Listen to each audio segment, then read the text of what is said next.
Assalamu alaikum students, this is Dr. Fahad Amjad and welcome to another lecture on supply chain management. The course code is MGT 561.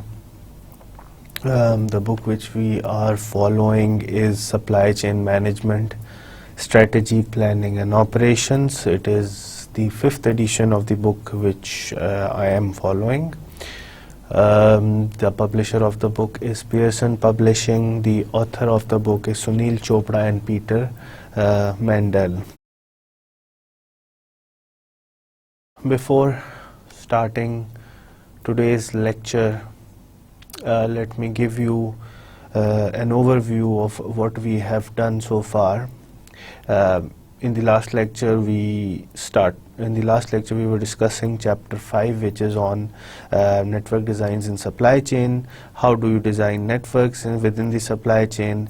फिर उसके लिए हमने पूरे chapter के अंदर जिस तरीके से हम मूव किया, जो हमने स्ट्रेटेजी रखी, जो ओवरऑल चैप्टर की स्ट्रेटेजी है कि जी उसके अंदर 3-4 learning objectives they have to be, there are certain learning objectives which we have to grasp.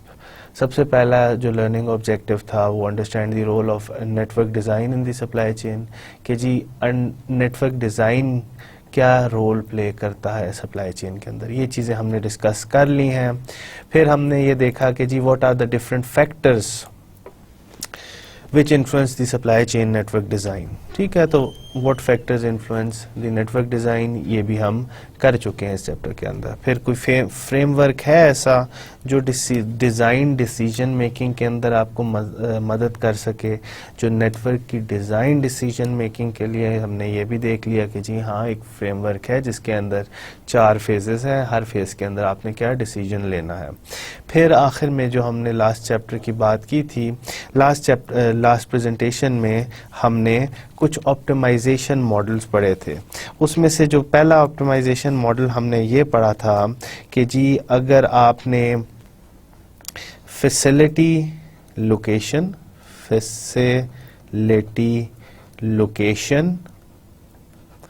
And capacity allocation, ठीक है, कि जी फैसिलिटी कहाँ लगाएं और कितनी कैपेसिटी की लगाएं. तो हमने ये प्रॉब्लम देख ली. उसके अंदर हमने क्या किया कि उसके अंदर हमने एक मैथमेटिकल मॉडल बनाया. मैथमेटिकल मॉडल से हमने सारे देखे कि जी हमारे ऑब्जेक्टिव फंक्शन क्या है, हमने देखा हमारी कंस्ट्रेंट्स क्या हैं, हमने देखी कि हमारे डिसीजन वेरिएबल्स कौन से हैं. जब मैथमेटिकल मॉडल हमने बना लिया, हमने उसको एक्सेल के अंदर एक्सेल की शीट के अंदर मॉडल किया और एक्सेल की शीट के अंदर हमने लीनियर प्रोग्रामिंग सॉल्वर यूज़ करके हमने एक रिज़ल्ट निकाला, जिससे हमें क्या पता चला कि जो हमें प्रॉब्लम थी कि जी किस जगह पे फैसिलिटी लगानी है और किस कैपेसिटी की लगानी है, वो हमने सॉल्व करके देख ली. तो वो हमने लीनियर प्रोग्रामिंग के थ्रू सॉल्व की थी. अब और भी बहुत सारी प्रॉब्लम्स हमें पड़ सकती हैं कि जी लेट्स से कि अब आपने डिसाइड करना है कि जी आप नया प्लांट खोल रहे हैं. ये तो हो गया ना ओवरऑल नेटवर्क की बात कि कौन सी फैसिलिटी कहाँ लगाएं, कितनी कैपेसिटी की लगाएं. अब एक और चीज़ हो गई, लेट्स से कि जी आप एक नया वेयर हाउस खोलना चाह रहे हैं, गोदाम खोलना चाह रहे हैं, कोई फैक्ट्री लगाना चाह रहे हैं. आपको पता है कि मेरे जो सप्लायर हैं वो इस रीजन में सारे के सारे हैं, मेरे कस्टमर इस रीजन में सारे के सारे हैं. अब मैं किस जगह पे कोई फैक्ट्री या कोई गोदाम लगाऊं, इस तरीके से लगाऊं कि जो मेरे सारे सप्लायर्स हैं और जो मेरे सारे कस्टमर्स हैं उन तक मैं चीज़ मिनिमम कॉस्ट के अंदर कैसे पहुंचा सकता हूं. आपको पता है आपके सप्लायर्स किधर हैं, आपको पता है आपके कस्टमर्स किधर हैं. अब आपने कोई फैसिलिटी लगानी है, ऐसी जगह पे लगानी है जिसके अंदर जो सारी ट्रांसपोर्टेशन कॉस्ट है या कोई भी कॉस्ट है वो कम से कम हो. तो अब इस तरह के केस के अंदर और भी मॉडल्स हैं जिसको हम कहते हैं ग्रेविटी लोकेशन मॉडल्स. तो अभी तक हमने जो इस चैप्टर के अंदर देख लिया कि जी वो फ्रेमवर्क क्या है जिससे हम नेटवर्क का डिज़ाइन कर सकते हैं। हमने देख लिया कि जी अगर हमारे पास facility location and capacity allocation की कोई प्रॉब्लम हो तो उसके अंदर कौन सी इंफॉर्मेशन इम्पॉर्टेंट होती है। हमने देख लिया मैथमेटिकल मॉडल किस तरह बनाया जाता है। मैथमेटिकल मॉडल को हमने फिर एक्सेल के अंदर कन्वर्ट किया और फिर हमने एक सोल्यूशन निकाला। आज के लेक्चर के अंदर हम जो चीज़ डिस्कस करने जाएंगे वो है gravitation location model. Gravity location model. अब ग्रेविटी लोकेशन मॉडल का बेसिक मकसद क्या है कि जी आपको पता है कि मेरे जो सप्लायर्स हैं वो इस जगह पे जहाँ जहाँ हूँ जियोग्राफिकली, आपके जो कस्टमर हैं वो जियोग्राफिकली डिस्ट्रीब्यूट हुए हुए हैं, आपके सप्लायर्स जियोग्राफिकली डिस्ट्रीब्यूट हुए हुए हैं। अब आपने डिसाइड करना है कि जी मैं अपनी फैसिलिटी को किस जगह पे लगाऊं ताकि जो मेरे सप्लायर्स हैं उनसे जो चीज़ मैं ले रहा हूं और जो मेरे कस्टमर है जिन तक मैं कोई चीज़ पहुंचा रहा हूं उसके अंदर कोई जो कॉस्ट है वो मिनिमम हो। नॉर्मली ये कॉस्ट जो होती है ये ट्रांसपोर्टेशन कॉस्ट कंसिडर की जाती है। इसके अंदर ज़रूरी नहीं है ट्रांसपोर्टेशन कॉस्ट हो। इस तरह की प्रॉब्लम्स आप रेवेन्यू या टैरिफ्स के पर्सपेक्टिव से भी कर सकते हैं, मगर जो हम कर रहे हैं ये जो है ये हम ट्रांसपोर्टेशन कॉस्ट से, जो बुक के अंदर हम डिस्कस करेंगे वो ट्रांसपोर्टेशन कॉस्ट से है। अब आप देखें ये जो ओवरऑल आपके पास फेज़ था, डिफरेंट फेजेस हम देख रहे हैं ना। हमने जो प्रॉब्लम 1 की कैपेसिटेटेड मॉडल की वो भी हमने जो कि जी कहाँ लगाएं फैसिलिटी किस साइज की लगाएं, वो इस फेज की प्रॉब्लम थी जो हमने facility location and capacity allocation model solve किया है। वो हम कह सकते हैं कि जी वो फेज 2 का मॉडल था कि जी किस जगह पे लगाएं, किस रीजन में लगाएं भी कि ना लगाएं, किस कैपेसिटी की लगाएं। अब आपने देखें उसके अंदर आपने रीजनल डिमांड भी देखी थी, आपने उसके अंदर प्रोडक्शन कॉस्ट भी देखी थी, आपने उसके देखी थी aggregate factors of logistics cost भी देखे थे। तो ये सारे फैक्टर्स हमने facility location and capacity allocation की प्रॉब्लम के अंदर डिस्कस किए हैं।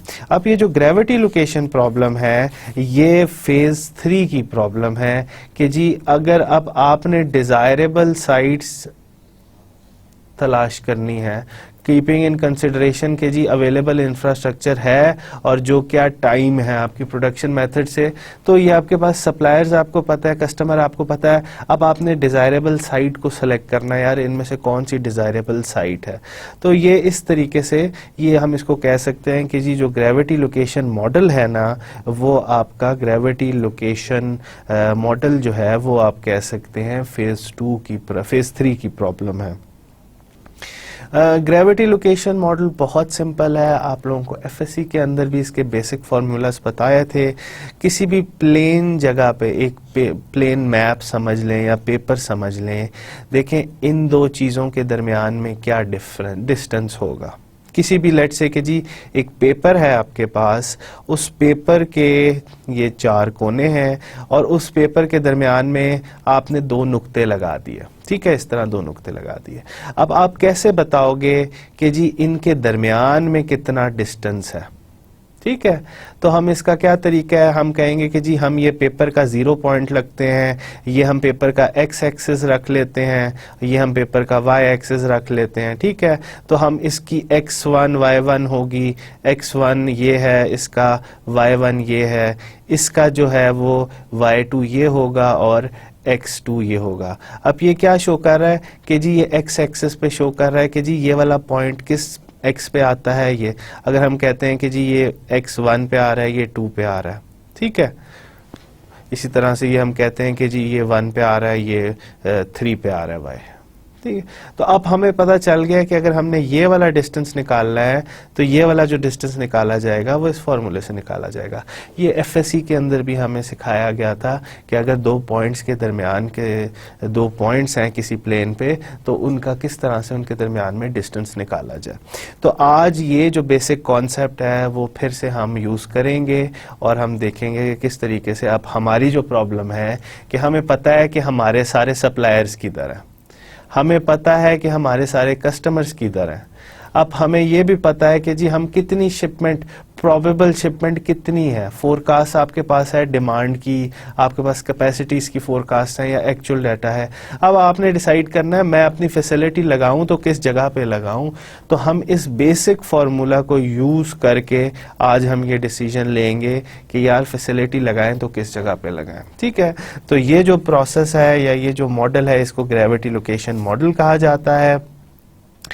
अब इसके लिए हमें किस इंफॉर्मेशन की ज़रूरत है, इसके लिए हमें बड़ी बेसिक इंफॉर्मेशन की ज़रूरत है। इसके लिए हम क्या करते हैं कि जी हमें पता होना चाहिए कि जी हमारे जो सप्लायर्स हैं ओवरऑल एक मैप आपके पास हो। अगर आप रीजन में काम कर रहे हो तो रीजनल मैप हो, अगर आप पूरे पाकिस्तान के पॉइंट ऑफ व्यू से बात कर रहे हो तो पाकिस्तान का मैप हो। एक ऐसा आपके पास बड़ा सा मैप हो जो उस रीजन या जिस जगह पे आप फैसिलिटी लगाना चाह रहे हैं उसको शो करता हो। ठीक है, अब आपको पता है यार मेरे जो सप्लायर्स हैं वो इन जगहों पे मौजूद हैं, मेरे जो कस्टमर हैं वो इन जगहों पे मौजूद हैं, तो अब मैं अपनी फैसिलिटी किस जगह पे लगाऊं। ठीक है, आपके पास एक मैप आ गया, उस मैप का एक डेटम होगा या उस मैप का एक 0 होगा एक्स वाई कोऑर्डिनेट्स के अंदर। मैप्स के अंदर दिया हुआ होता है ना लोकेशन की, एक्स वाई लोकेशन। तो अब आपने इस मॉडल को यूज करना है और आपने अपनी बतानिया है, अपना इस चीज का डिसीजन लेना है कि मैं अपना वेयर हाउस या मैं अपनी फैसिलिटी किधर लगाऊं। ठीक है, तो आपको क्या इंफॉर्मेशन चाहिए, आपको पता होना चाहिए XN and YN coordinate location of either a market और सप्लाई सोर्स N। ठीक है, कि जी मेरे ये जो सप्लायर है, आपको ये आपके लेट से supplier 1, supplier 2, supplier 3, supplier 4, customer 1, customer 2, customer 3, customer 4, customer 5। ठीक है, तो आपको हर सप्लायर और हर कस्टमर, हर सप्लाई सोर्स और हर मार्केट आपका कस्टमर हो जाएगा, सप्लाई सोर्स आपका सप्लायर हो जाएगा। तो आपको हर सप्लाई सोर्स का एक्स एंड वाई पता होना चाहिए, एक्स एंड वाई। ठीक है, तो ये सारी इंफॉर्मेशन आपके पास होनी चाहिए। इसी तरह से आपको हर कस्टमर की भी एक्स एंड वाई पता होनी चाहिए कि जी ये किधर लाए करते हैं। इसके बगैर आप ये मॉडल इस्तेमाल नहीं कर सकते। ठीक है, तो आपके जितने भी सप्लायर्स हैं, जितने भी कस्टमर्स हैं, उनकी एक्स वाई लोकेशन आपको पता होनी चाहिए। तो ये हमने इधर इस तरीके से शो कर दिया।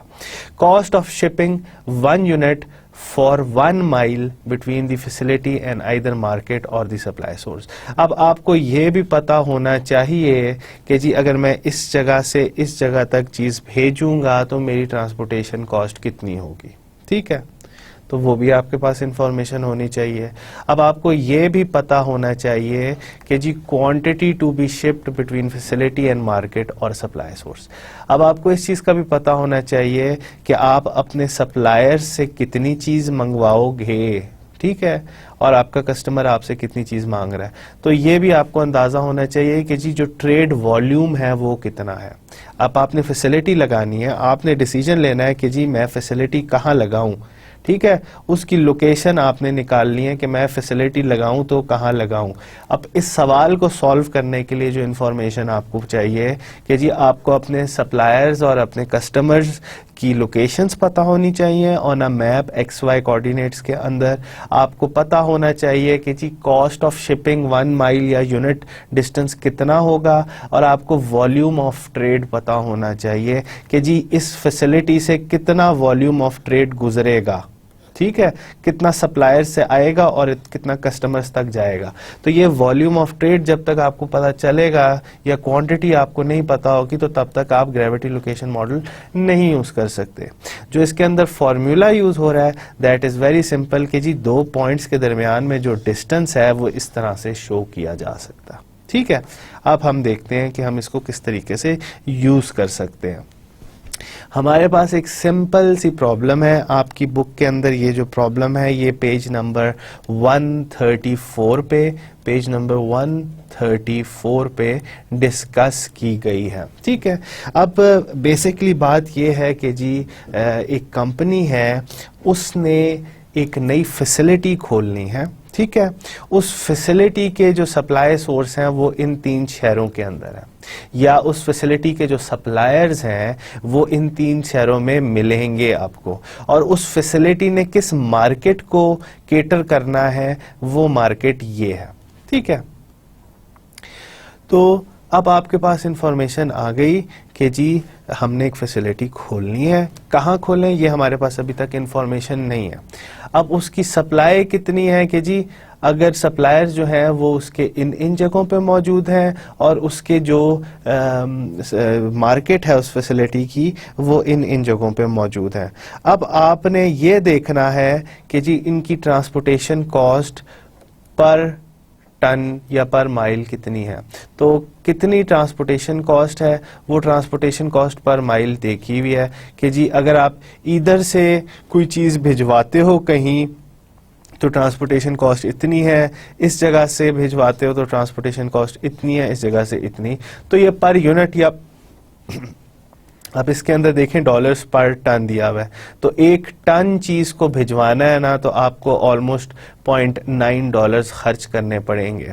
अब इस जगह की इस सप्लायर सोर्स की क्वांटिटी कितनी है या इससे कितनी चीज आप मंगवाओगे, कितना वॉल्यूम ऑफ ट्रेड आप इससे करोगे, ये सारे का सारा इसके अंदर शो हुआ हुआ है। ठीक है, अब मार्केट्स में डिमांड क्या है कि ये जगह कितनी आपसे डिमांड करेंगी, ये ऑलमोस्ट इतनी एक्सपेक्टेड डिमांड इनकी है।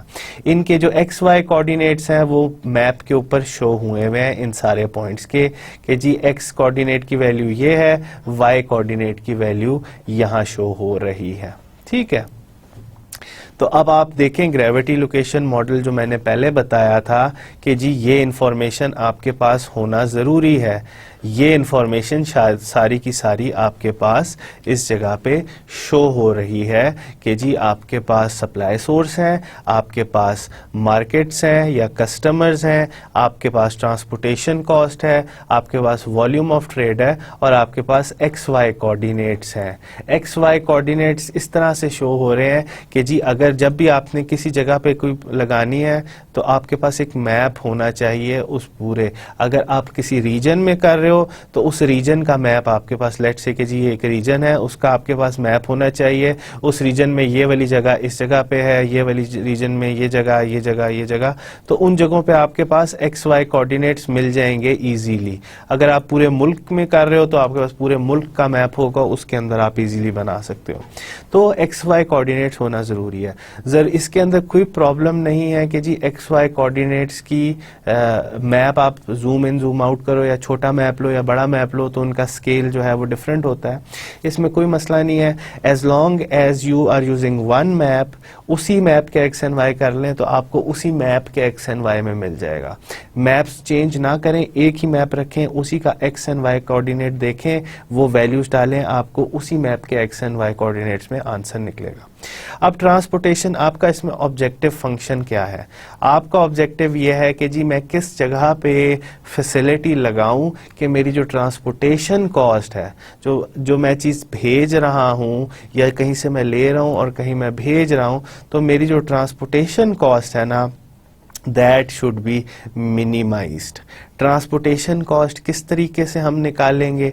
ट्रांसपोर्टेशन कॉस्ट हम निकालेंगे कि जी आपके पास जो कितनी क्वांटिटी आप भेज रहे हो, ठीक है, और क्वांटिटी को भेजने में आपकी कितना पैसा लग रहा है और कितने डिस्टेंस तक आप उस क्वांटिटी को भेजोगे।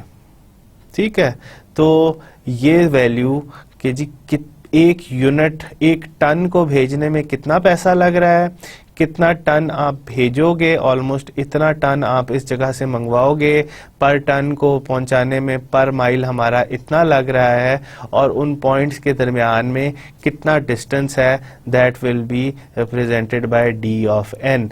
अब 2 पॉइंट्स के दरमियान में जो डिस्टेंस है वो हम इस तरह से शो कर सकते हैं कि जी x minus x n, y minus y n raise to power square. ठीक है, अब इसके अंदर प्रॉब्लम क्या है? इस फॉर्मूला के अंदर प्रॉब्लम यह है कि जी हमें x का नहीं पता, एक्स एन का तो हमें पता है, वाई एन का भी हमें पता है, मगर हमें y का नहीं पता।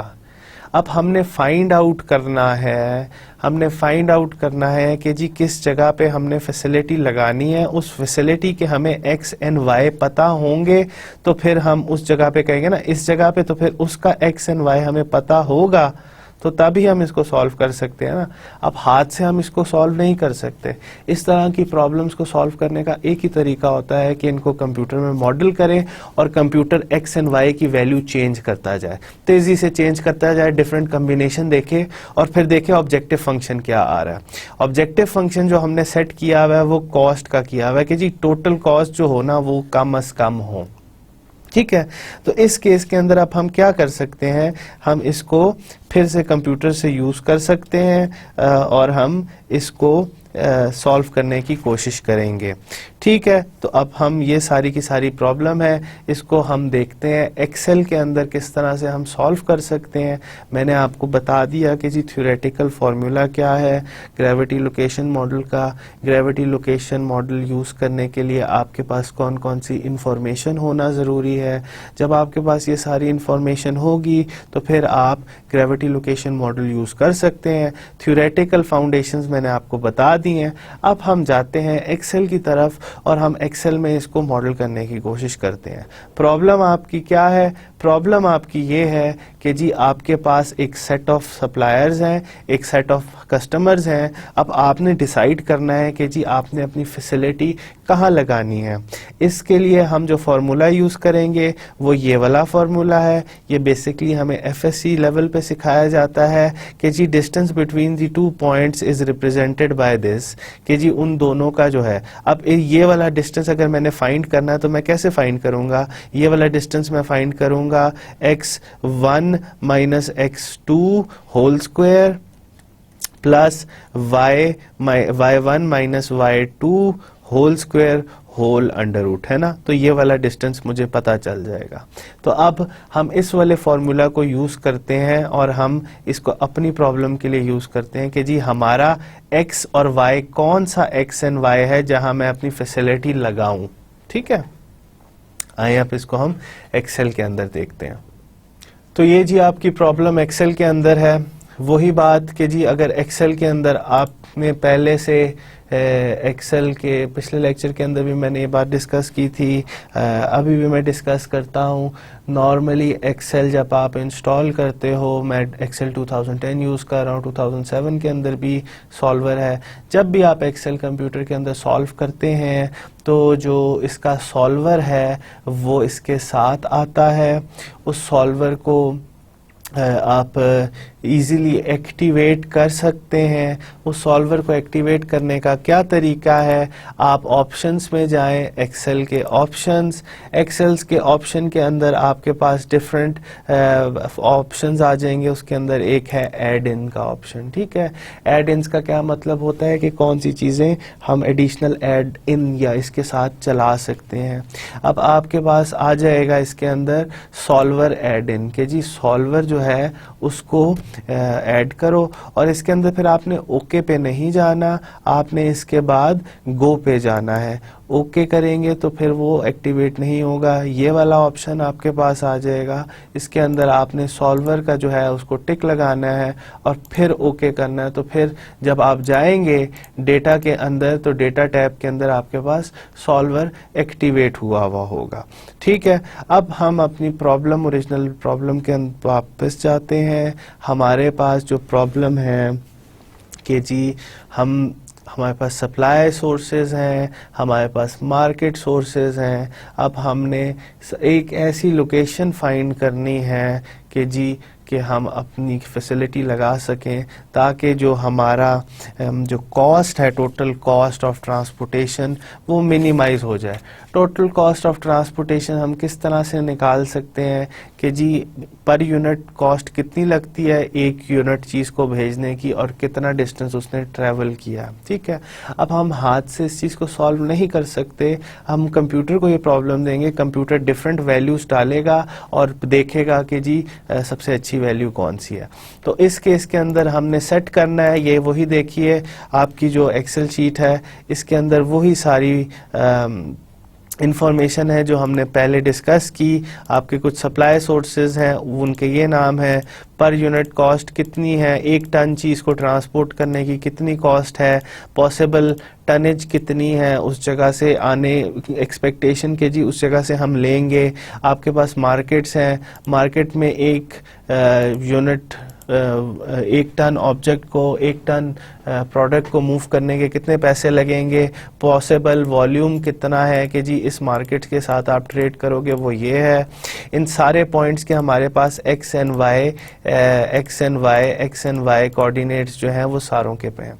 अब इसके अंदर जो इम्पोर्टेंट चीज़ है वो ये देखिए कि जी ये फॉर्मूला, ये जो डी एन की वैल्यू है ना, ये इम्पॉर्टेंट है। इस सेल के अंदर हमने क्या लगाया हुआ है, ये वही फॉर्मूला है स्क्वायर रूट वाला कि जी दो डिस्टेंसेस के दरमियान में क्या है, इसके अंदर इसका x और ये x, ये हमने एक x एंड y लोकेशन रख ली है, x एंड y 0 0 अभी हमने रखा हुआ है इसको, मगर हमने फॉर्मूला के अंदर इस तरह सेट किया है कि जी इस x और इस x के दरमियान में डिफरेंस कितना है उसका स्क्वायर ले लिया गया है, ये रेज़ टू पावर स्क्वायर हो गया, प्लस इस y और इस y के दरमियान में कितना डिफरेंस है उसका स्क्वायर ले लिया और सारे का स्क्वायर रूट या अंडर रूट ले लिया।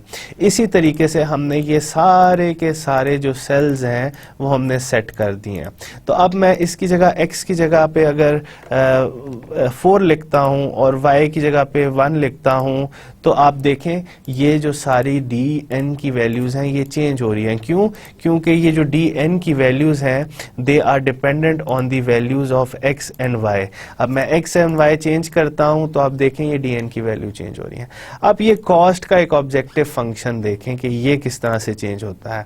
ऑब्जेक्टिव फंक्शन इस तरह से चेंज होता है कि जी अगर मैं facility x at 7 and y at 5 लगाता हूं तो उससे इस supply source which is the buffalo supply source उसका डिस्टेंस कितना है, इस सोर्स से हम इतना वॉल्यूम ऑफ ट्रेड कर रहे हैं और पर यूनिट वॉल्यूम को भेजने में इतनी कॉस्ट है, तो वो टोटल कॉस्ट फिर हमारे पास एड अप हो जाती है। ठीक है, तो हमारे पास कितनी कॉस्ट पर यूनिट है, कितना डिस्टेंस है दो चीज़ों के दरमियान में और कितना वॉल्यूम हम एक्सपेक्ट कर रहे हैं, तो वो सारी की सारी जो इंफॉर्मेशन है वो हमने इस सेल के अंदर सेट कर दी है कि जी ये हमारे पास ऑब्जेक्टिव फंक्शन है। ठीक है, जब अब हमने सेट कर लिया तो अब हमारे पास एक तरीका है कि जी हम x को पहले 1 रखें, y को हम 1 रखें, तो फिर हम देखें कि जी कॉस्ट कितनी है। हम x को 1 रखें, y को 2 रखें और फिर हम कॉस्ट के अंदर देखें, फिर हम x को 3 रखें और y को 3 रखें, फिर कॉस्ट देखें। कॉस्ट चेंज हो रही है। मेरा जो मकसद है इसके अंदर, मुझे वो x एंड y बताओ जिसके अंदर कॉस्ट मिनिमाइज हो जाए। अब मैं इसको हाथ से सॉल्व करने बैठूंगा तो it will be a long process. आपके पास x एंड y के कोई थाउजेंड्स ऑफ कॉम्बिनेशंस होंगे जो हम सॉल्व करने बैठेंगे।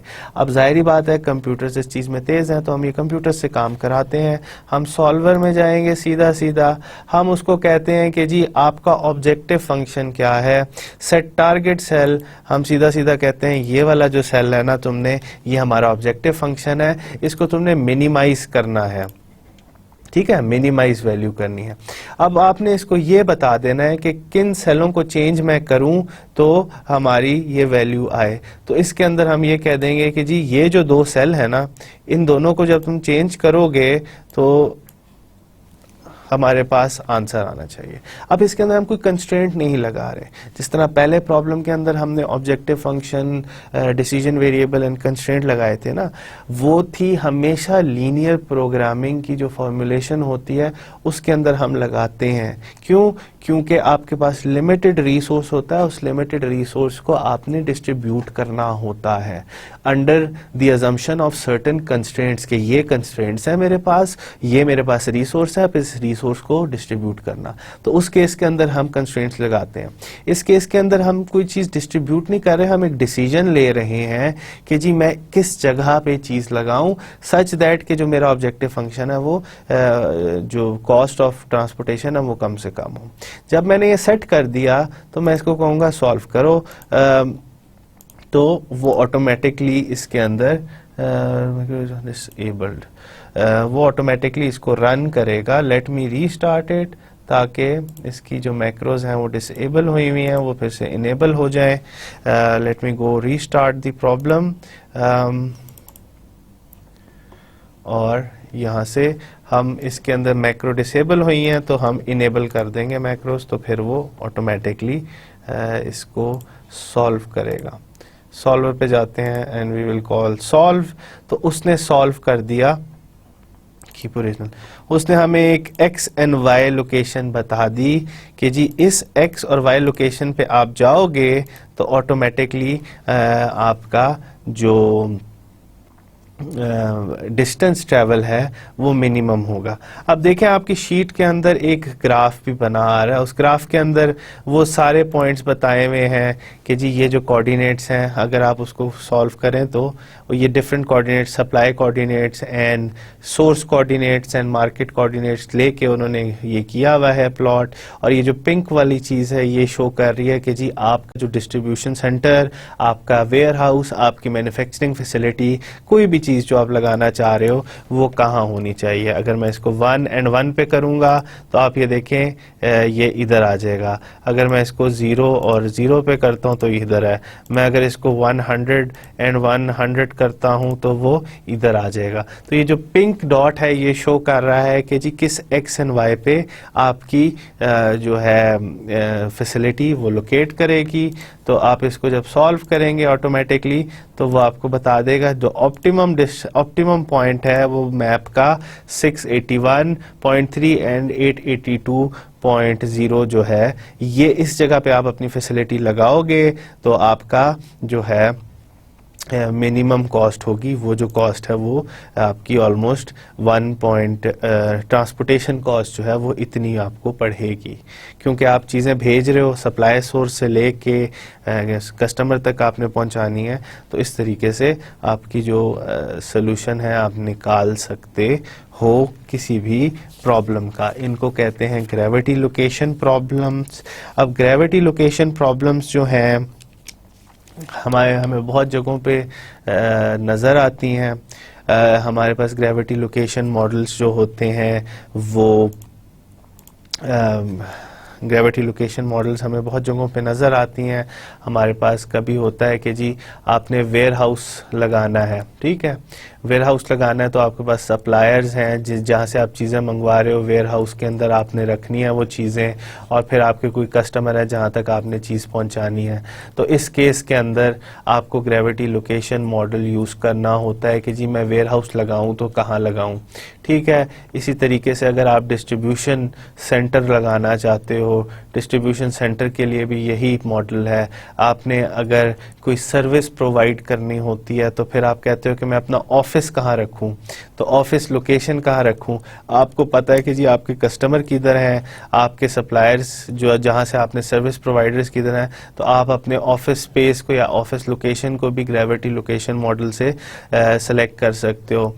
इसके अलावा आपने अगर कोई छोटी सी फैक्ट्री लगानी हो, अब फैक्ट्री सिंगल फैक्ट्री लगानी हो, नेटवर्क तो 2-3 एंटिटीज हो जाए तो फिर तो वो नेटवर्क बन जाता है ना, उस केस के अंदर ये यूज नहीं होगा, ये सिंगल एंटिटी के केस के अंदर होगा, ठीक है। अगर आपने सप्लाई चेन नेटवर्क लगाना है तो फिर we have to go through much those 4 phases.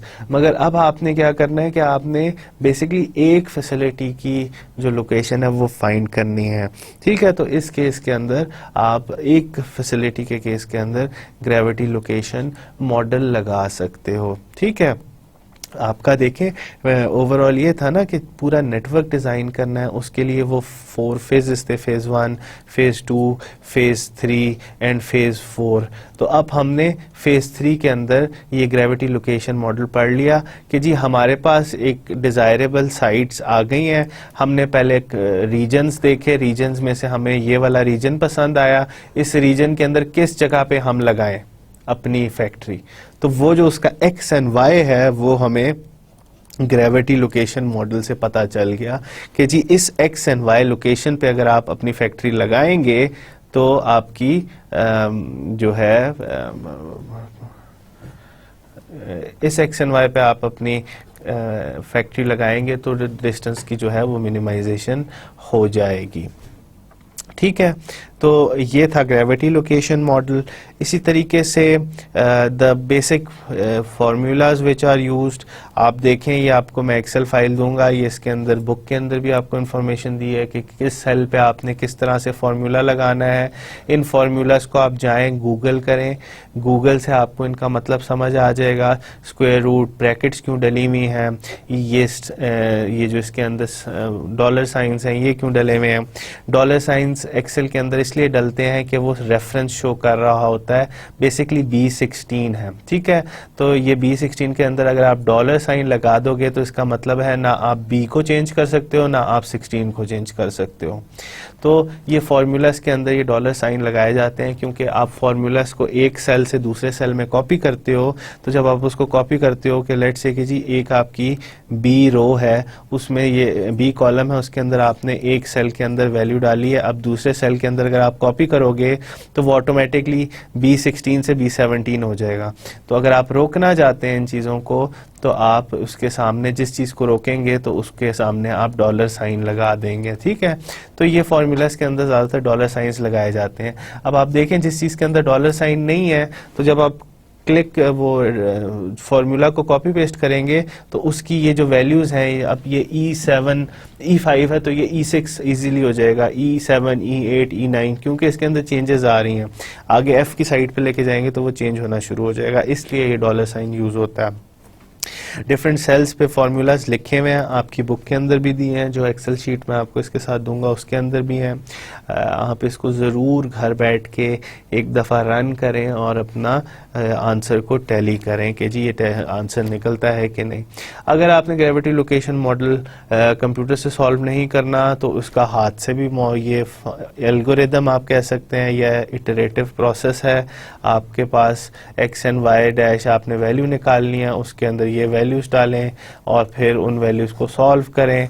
तो डिफरेंट एक्स एंड वाई की वैल्यूज से आई वुड सजेस्ट कि जी आप इसको उस कंप्यूटर से ही सॉल्व करें। हाथ से इस तरह की प्रॉब्लम सॉल्व करना मुश्किल होती हैं, they take time, it's a long process. So it's much better कि जी जो हमने डिस्कस किया हुआ है प्रोसेस बुक के अंदर, लेक्चर के अंदर, बुक के अंदर ये थोड़ा सा डिस्कशन दी हुई है कि जी एक इटरेटिव प्रोसेस है, आप ये प्रोसेस फॉलो करेंगे तो आप हाथ से भी कर सकते हैं इसको सॉल्व, मगर it will take much longer.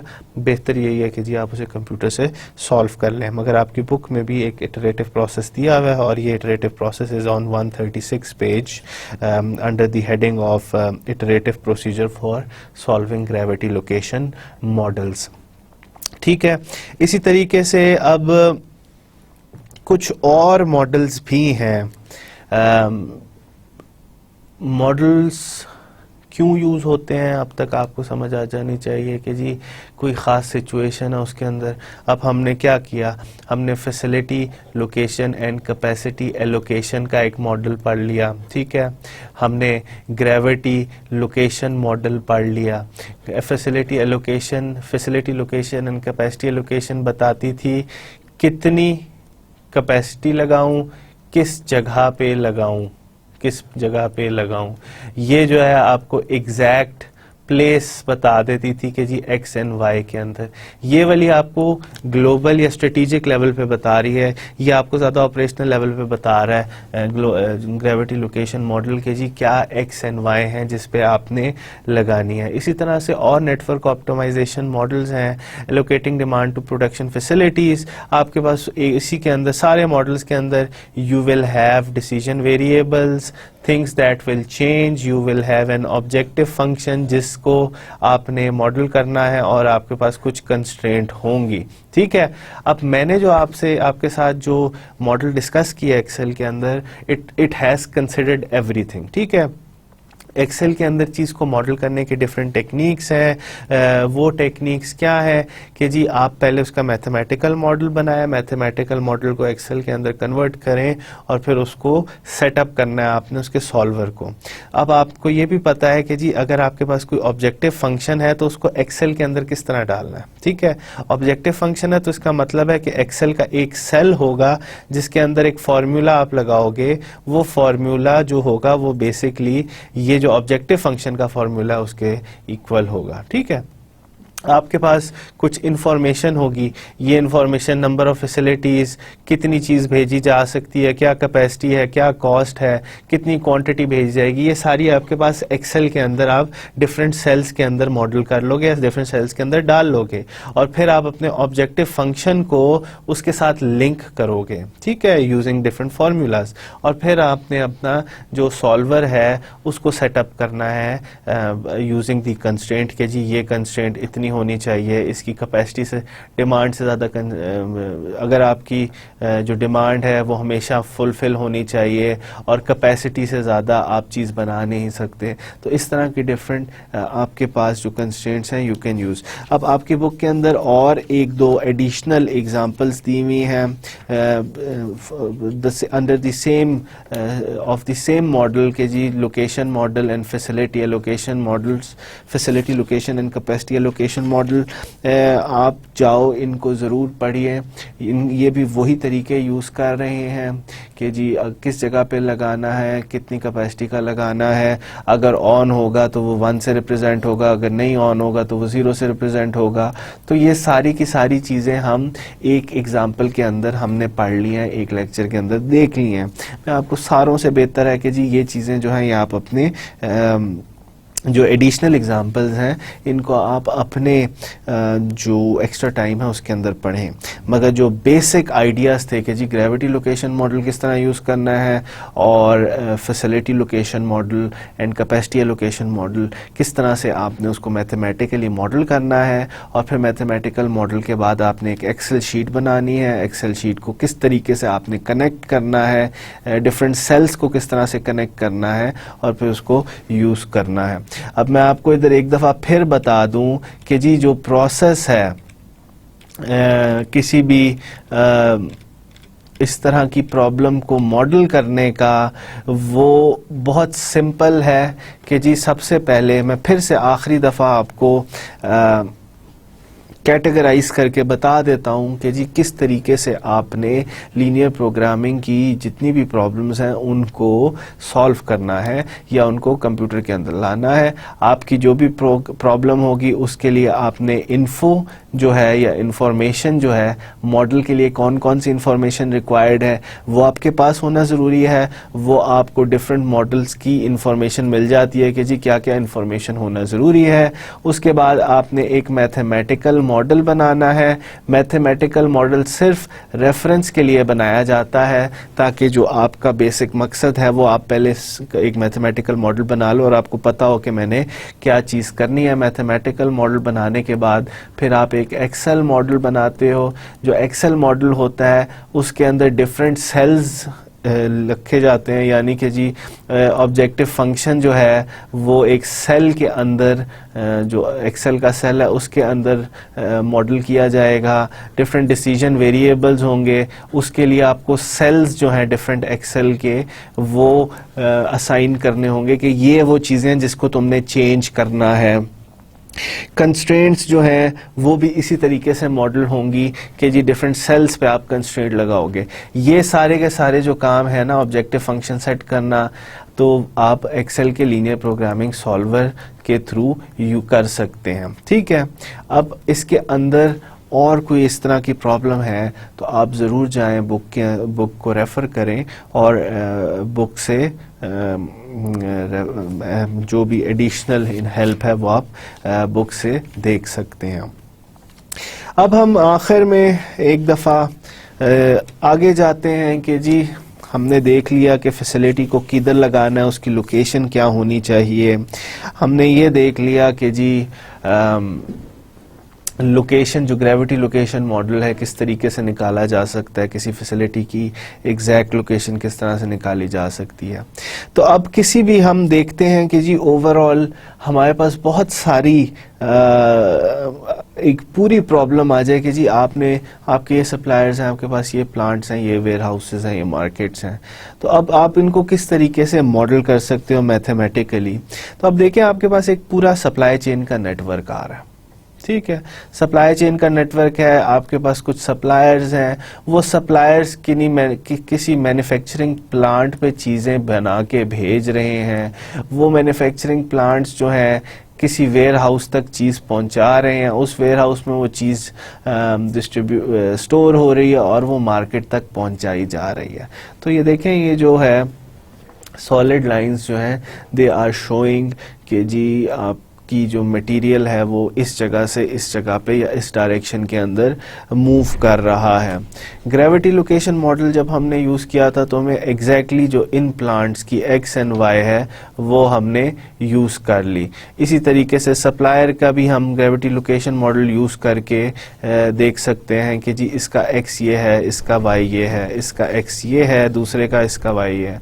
तो आपके पास डिफरेंट वैल्यूज़ हैं सप्लायर्स एंड प्लांट्स की।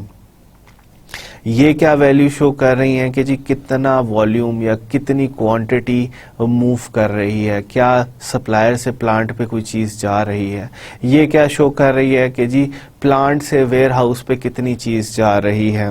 ठीक है, ये क्या शो कर रही है कि जी वेयर हाउस से मार्केट्स में कितनी चीज़ जा रही है।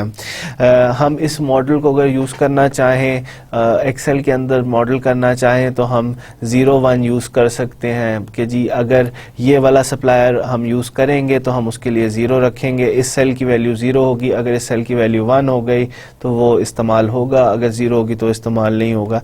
इस तरीके से हम डिफरेंट वैल्यूज़ यूज़ कर सकते हैं। हमें इसके अंदर शिपमेंट डिसीजंस भी करने होते हैं कि जी किस सप्लायर से किस प्लांट तक कितनी चीज़ शिप की जाए। हमें इन चीज़ के अंदर ये भी पता होना चाहिए, लेट्स से कि जी शिपमेंट डिसीजन के लिए सप्लायर कैपेसिटी या शिपमेंट कैपेसिटी, एक मिनट, सप्लायर कैपेसिटी किस सप्लायर की कितनी कैपेसिटी है, क्या सप्लायर इस्तेमाल हो रहा है कि नहीं हो रहा। अगर 0 है तो इट इज़ क्लोज्ड या नॉट यूज्ड, अगर 1 है तो it is used as a supplier. इसी तरीके से शिपमेंट डिसीजन आपने करना है कि जी किस सप्लायर से कितनी चीज़ भेजी जाएगी। ठीक है, तो वो शिपमेंट डिसीजन आपके पास हो गया।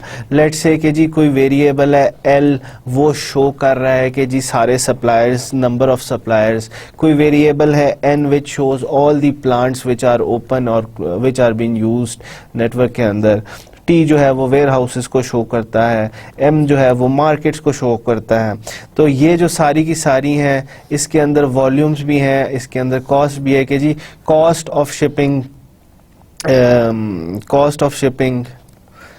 ऑफ शिपिंग कि जी अगर मैं ये चीज़ इस सप्लायर से इस प्लांट तक भेजता हूँ तो इतनी कॉस्ट होगी, मैं जब इस प्लांट से इस वेयर हाउस तक कोई चीज़ भेजूंगा तो इतनी कॉस्ट होगी, इस इधर से इधर तक भेजूंगा तो इतनी कॉस्ट होगी।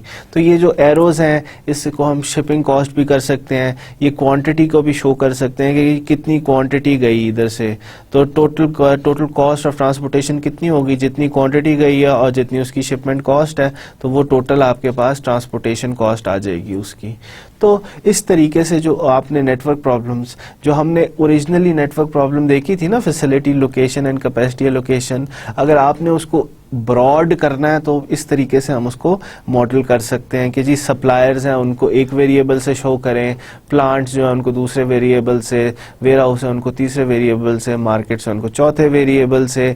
आपके पास सप्लायर्स की कैपेसिटी है, शिपमेंट कॉस्ट हैं, कॉस्ट ऑफ शिपिंग है, क्वांटिटी ऑफ शिपिंग है। इसी तरह प्लांट्स की आपके पास कैपेसिटी है कि जी इस प्लांट की क्या कैपेसिटी है, कि कैपेसिटी कितनी चीज़ें बना सकता है पर ईयर, इसकी कोई फिक्स्ड कॉस्ट होगी इस प्लांट की। इसी तरह से इस वेयर हाउस की कोई कैपेसिटी होगी, इस वेयर हाउस की कोई फिक्स्ड कॉस्ट होगी।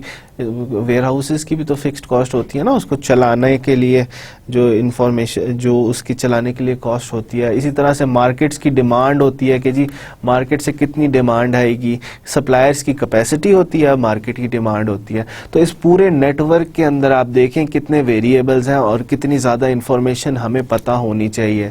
ये बात वहीं जा रही है जो वो फ्रेमवर्क था जिसने बताया था कि जी आपको ये इंफॉर्मेशन पता होनी चाहिए। अब इसके अंदर हमें पता होना चाहिए हमारे सप्लायर की लोकेशन का कैसी है, हमारे सप्लायर की कैपेसिटी कितनी है, उसको अगर हम सप्लायर से चीज़ कोई भेजते हैं किसी और जगह तक तो कॉस्ट ऑफ शिपिंग कितनी होती है, क्या ये सप्लायर यूज़ कर रहे हैं कि नहीं यूज़ कर रहे। इसी तरह प्लांट्स के केस के अंदर जो मैन्युफैक्चरिंग प्लांट्स होते हैं उस मैन्युफैक्चरिंग प्लांट की कैपेसिटी क्या है, उसकी कॉस्ट कितनी है, फिक्स्ड कॉस्ट कितनी है। इसी तरह से वेरिएबल कॉस्ट भी होती है हर प्लांट की अलग-अलग। इसी तरीके से वेयर हाउसेस की कॉस्ट क्या है, कैपेसिटी कितनी है, फिक्स्ड कॉस्ट क्या है, किसी कस्टमर की डिमांड कितनी है। अब cost of transporting things between different entities या different stages in the supply chain, वो भी हमारे पास पता होनी चाहिए कि अगर मैं इस सप्लायर से इस प्लांट तक कोई चीज़ भेजता हूँ तो कितनी कॉस्ट लगेगी, अगर मैं इतनी क्वांटिटी भेजता हूँ तो मेरी टोटल कॉस्ट कितनी लगेगी। तो ये सारी की सारी इंफॉर्मेशन आपके पास होनी चाहिए। तो अब हम इस चीज़ को अगर मैथमेटिकली मॉडल करना चाहें तो हम डिफरेंट वेरिएबल से शो कर सकते हैं, MNLT which shows the number of markets or demand points, number of potential factory location, number of suppliers, number of potential warehouse location। अब ये देखें ये मॉडल बिल्कुल उसी तरह का मॉडल है जो हमने facility location and capacity allocation के अंदर यूज़ किया था, उसके अंदर भी यही सारी इंफॉर्मेशन यूज़ हो रही थी। उसके अंदर भी 0 और 1 यूज हो रहा था to show if the facility is open और क्लोज्ड। उसके अंदर भी ये शो किया गया था कि कितनी फैसिलिटीज हैं या कितनी number of potential demand locations of suppliers, number of warehouses, number of demand point, number of market, potential factory locations. अब annual demand from the customer, हर कस्टमर की आपके पास डिमांड होनी चाहिए। अब हमने ये जे से इस तरह से शो कर दिया कि जी कस्टमर 1 कस्टमर 2। अगर आपके लेट से कि जी 7 कस्टमर हैं तो हम कह देते हैं J1 फ्रॉम 1 to 7, ठीक है। और आपने डिमांड ऑफ जे करनी है तो इसका क्या मतलब होगा, D1 plus D2 plus D3 plus D4 plus D5 plus D6 plus D7। ये आपके पास जो है सारे की सारी ये जो मैथमेटिकल फार्मूला है वो ये शो करता है कि जी अगर आप जे को 1 से 7 तक लेके जाओ तो सारों की क्या डिमांड होगी। अगर डी जे सिर्फ डी की जे की जगह पे अगर लेट से कि जी फर्स्ट सप्लायर की फर्स्ट कस्टमर की क्या डिमांड है तो जे की वैल्यू 1 होगी, तो वो D_1 shows the demand of the customer 1। इसी तरह potential capacity of the facility at site I, अगर मैं कहता हूँ कि ये वाली जो फैसिलिटी है जो सेकंड साइट है, ये फर्स्ट साइट है, ये सेकंड है, ये थर्ड है, ये फोर्थ, इसकी कैपेसिटी क्या है तो वो मैं K से रिप्रेजेंट कर दूंगा, K2 से, ठीक है। Supply capacity at the supplier H, अब इस सप्लायर की कैपेसिटी कितनी है, मैं कहता हूँ ये तीसरा सप्लायर है तो S of 3 क्या है, लेट से 30 टन है, तो मैं उसको इस तरीके से शो कर सकता हूँ।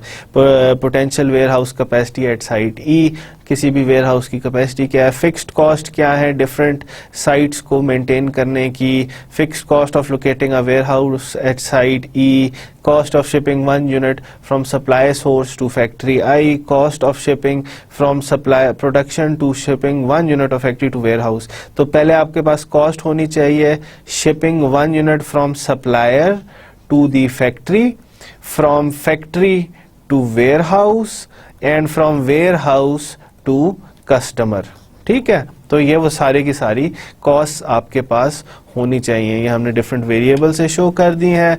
अब इसके अंदर हमारे पास कोशिश क्या है कि हमने ऐसा नेटवर्क निकालना है, हमने डिसाइड करना है कि जी कौन कौन सा वेयर हाउस हम इस्तेमाल करें, कौन कौन सी फैक्ट्री हम इस्तेमाल करें, कौन कौन सा सप्लायर हम इस्तेमाल करें, ताकि हमारा जो नेटवर्क है उसकी कॉस्ट मिनिमाइज हो जाए। तो उसके लिए हमें कुछ वेरिएबल्स यूज़ करने पड़ेंगे। 1 if the factory 1 is open, 0 if it is not. So हम YI जो है वेरिएबल यूज़ करेंगे फैक्ट्रियों के ओपन एंड क्लोज करने के लिए। YE जो है वो हम वेयर हाउसेस के यूज़ के लिए करेंगे कि जी कौन कौन सी फैक्ट्री ओपन करनी है, कौन कौन सा वेयर हाउस यूज़ करना है, क्योंकि कस्टमर्स तो आपके वही हैं ना, कस्टमर्स का तो आप कुछ नहीं, कस्टमर्स को तो नहीं कह सकते ना आप अपने सप्लायर्स को कह सकते हैं।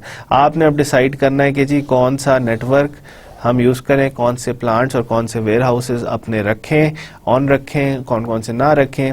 क्वांटिटी शिपमेंट की आपने बात करनी है, कितनी क्वांटिटी आप भेजोगे from different entities, from warehouse to market, from factory to warehouse, from supplier to factory, तो ये सारी की सारी क्वांटिटी हो। अब ये आपका ऑब्जेक्टिव फंक्शन है कि जी आपने मिनिमाइजेशन करनी है किस चीज़ की, आपने मिनिमाइजेशन करनी है फिक्स्ड कॉस्ट की, आपने मिनिमाइजेशन करनी है fixed cost for the warehouses, fixed cost for the production plant, आपने cost of shipping from supplier to factory, आपने cost of shipping from factory to warehouse, आपने cost of shipping from warehouse to customer, उस सारे को कम से कम करना है, या कम से कम इस इंफॉर्मेशन को करना है। तो ये जो ऑब्जेक्टिव फंक्शन है ये basically cost of the network को शो कर रहा है कि जी अगर आप कोई नेटवर्क खोलते हो तो उसकी फिक्स्ड कॉस्ट कितनी है, मेरे ख्याल में वो इससे शो हो रही है, और बाकी जो उनके दरमियान में ट्रांसपोर्टेशन कॉस्ट हैं वो शो कर रहा है कि जी कितनी कॉस्ट, किस तरीके से, किस जगह से आप भेजो तो उसकी ट्रांसपोर्टेशन कॉस्ट कम से कम होगी। जाहिरी बात है इस तरह के मॉडल के अंदर कंस्ट्रेंट्स भी आएंगी, तो सब्जेक्ट टू कंस्ट्रेंट्स, तो कंस्ट्रेंट्स इसके अंदर क्या है, पहली कंस्ट्रेंट इसके अंदर है सप्लायर कैपेसिटी के जी जितनी चीज़ भी आप लो सप्लायर से कैपेसिटी से कम या उसके बराबर होनी है। क्या आपका सप्लायर के पास इतनी कैपेसिटी हो ही ना और उससे आप चीज़ें मांगो, तो जाहिर बात है आपको ये सेट करना पड़ेगा। इसी तरीके से फैक्ट्रीज़ की बताई हुई है कि जी फैक्ट्रीज़ की जो इनपुट और आउटपुट है it has to be greater than और इक्वल टू ज़ीरो, कि जी फैक्ट्रीज़ के अंदर जो चीज़ आ रही है और जो उनसे चीज़ें बाहर निकल रही हैं वो उतनी ही होनी चाहिए, ये नहीं कि जी आप पॉजिटिवली क्रिएट कर रहे हो कोई। इसी तरह से फैक्ट्री की कंस्ट्रेंट्स हैं, कैपेसिटी कंस्ट्रेंट, के जी किस फैक्ट्री से कोई चीज़ आप भेज रहे हो तो उसकी कैपेसिटी के बराबर ही भेजो, उसे कैपेसिटी से ज़्यादा ना भेजो। इसी तरह वेयर हाउसिंग की कंस्ट्रेंट्स हैं इसके अंदर कि जी वेयर हाउस के अंदर उसकी कैपेसिटी के मुताबिक ही आप चीज़ को स्टोर कर सकते हो, उससे ज़्यादा स्टोर नहीं कर सकते। और इसी तरीके से डिफरेंट वेरिएबल्स हैं विच विल बी आइदर 1 और 0 depending on if the warehouse is open और if the factory is open, 0 and 1। तो इस चीज़ को जब आप एक्सेल के अंदर, ये आपके पास मैथमेटिकल मॉडल है, आप इस चीज़ को आप एक्सेल के अंदर जब मॉडल करोगे तो आपके पास एक नेटवर्क आ जाएगा कि जी ये चीज़ें तुमने खोलनी है, ये चीज़ें तुमने बंद करनी है, ओवरऑल कॉस्ट तुम्हारी कितनी होगी। ठीक है, तो ये हमने थ्योरेटिकली देख लिया है कि जी मैथमेटिकल मॉडल क्या है। इसका इस तरह की अगर आपको कोई प्रॉब्लम पड़े कि जी पूरा नेटवर्क आपने डिजाइन करना है, तो now you have all the information with which you can design a network. हमने क्या किया, हमने इस चैप्टर के अंदर कुछ चीज़ें देखी, वो ये कि जी कौन कौन से फैक्टर्स हैं जो आपके नेटवर्क डिज़ाइन को इन्फ्लुएंस करते हैं। ठीक है, उसके बाद हमने देखा क्या हमारे पास कोई फ्रेमवर्क है जिससे हम डिसीजन मेकिंग कर सकते हैं, हमने वो फ्रेमवर्क भी देखा कि जी ये फेजेस हैं, इन फेजेस से आपने गुजरना है। फिर उसके बाद हमने देखा कि हम किस तरीके से किसी प्रॉब्लम को, फैसिलिटी लोकेशन की प्रॉब्लम को या कैपेसिटी एलोकेशन की प्रॉब्लम को हम किस तरीके से एक्सेल के अंदर मॉडल कर सकते हैं। उसके लिए हमने डिफरेंट मैथमेटिकल मॉडल बनाया, उस मैथमेटिकल मॉडल को हमने फिर एक्सेल में डाला। हमने टेक्निक्स देखी कि वो किस तरीके से उसको एक्सेल के अंदर मॉडल किया जा सकता है। फिर हमने ग्रेविटी लोकेशन मॉडल देखा कि जी एग्जैक्ट लोकेशन अगर आपने निकालनी हो तो किस तरह से निकाल सकते हैं। अब ये आखिर में थ्योरेटिकल मॉडल है कि अगर आपने पूरा एक नेटवर्क डिजाइन करना है तो the information that you have up till this moment from the chapter 5, the information we discussed in the chapter 5 will enable you to make this decision। आप एक मैथमेटिकल मॉडल बनाओगे जिसके अंदर कंस्ट्रेंट्स ऐसी होंगी, जिसके अंदर ऑब्जेक्टिव फंक्शंस ऐसे होंगे, उसके अंदर जो वेरिएबल्स हैं वो सारे के सारे ऐसे होंगे, x y z कौन कौन से होंगे, 1 0 बाइनरी होंगे या नॉन बाइनरी होंगे। उसके बाद आप जो है एक एक्सेल का मॉडल बना के उसको उसी तरीके से सॉल्व कर सकते हो जो तरीका मैंने आपको डिफरेंट एग्जांपल्स के अंदर शो किया है।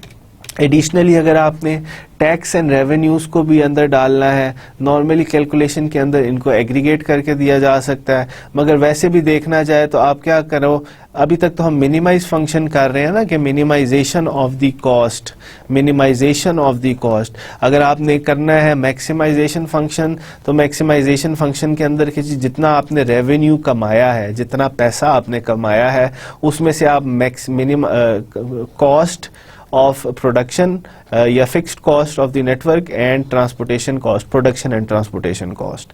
तो जितना आपने पैसा कमाया है उसमें से आप माइनस कर दें fixed cost of the network and production and transportation cost of the network, तो फिर आपके पास इस फंक्शन को आप मैक्सिमाइज करना चाहते हो। तो मिनिमाइजेशन प्रॉब्लम करनी है तो आप इस तरीके से मॉडल करो, मैक्सिमाइज करनी है तो आप ऑब्जेक्टिव फंक्शन को बेसिकली मैक्सिमाइजेशन प्रॉब्लम में ले जाओ। तो इसके अंदर कोई प्रॉब्लम नहीं होती। Tax, tariff and customer requirements, इसको भी आप इजीली मॉडल कर सकते हो। वही तरीके हैं जो हमने अभी तक डिस्कस किए हैं चैप्टर 5 के अंदर। आखिर में हम कुछ ओवरऑल देखते हैं।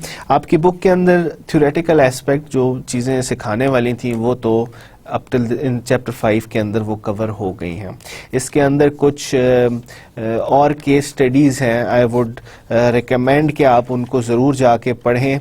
डिफरेंट केस स्टडीज़ दी हुई हैं कंपनीज़ की, तो 5.5 है, 5.6, 5.7, तो ये जो इसके सेक्शंस हैं चैप्टर 5 के, ये मैं आप लोगों पे छोड़ रहा हूँ कि आप लोग इनको जाके पढ़ेंगे।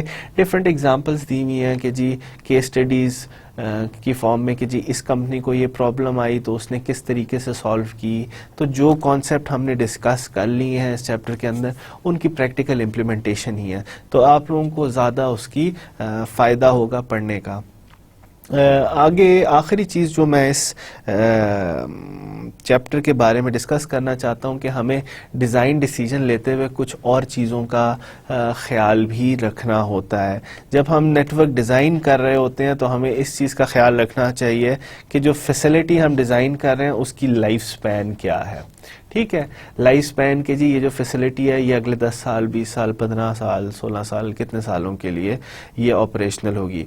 क्योंकि नेटवर्क डिज़ाइन के जो डिसीजंस होते हैं they are long term decisions, 5 साल से पहले आप इनको ले नहीं सकते। तो you have to be very careful about the time life span of the facilities. Cultural implications भी इम्पॉर्टेंट होती हैं, मगर नेटवर्क डिज़ाइन के अंदर कल्चरल इम्प्लीकेशन जब हम इस तरह का क्वांटिटेटिव एनालिसिस करते हैं तो कल्चरल इम्प्लीकेशन इतनी आसान तरीके से हम उन्हें क्वांटिफाई नहीं कर सकते। तो नॉर्मली कल्चरल इम्प्लीकेशन को ज़्यादा नेटवर्क डिज़ाइन के अंदर अहमियत इतनी ज़्यादा नहीं दी जाती।